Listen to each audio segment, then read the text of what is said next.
Alors que le groupe LVMH, fleuron tricolore du luxe, est menacé par les hausses de droits de douane voulues par le président américain Donald Trump, le patron de la célèbre entreprise ne tremble pas. Il faut dire que Bernard Arnault est un homme d'habitude et qu'il a une méthode qui marche. La preuve, il a un rituel immuable chaque samedi.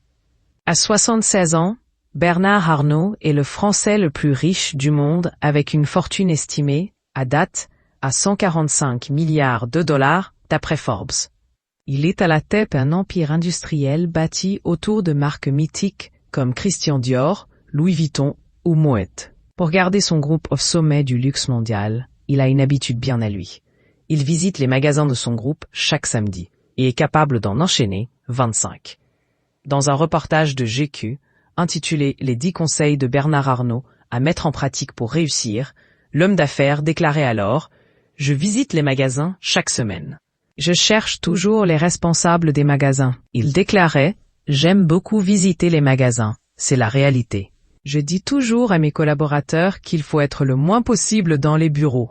D'ailleurs, on essaye de faire que les bureaux soient petits de façon à ce que les responsables soient au contact de la clientèle. » Si sa fille aînée confiait à Forbes que son père travaille 24 heures sur 24 et quand il dort, il rêve de nouvelles idées, Bernard Arnault reste malgré tout un homme qui sait ménager des instants pour lui.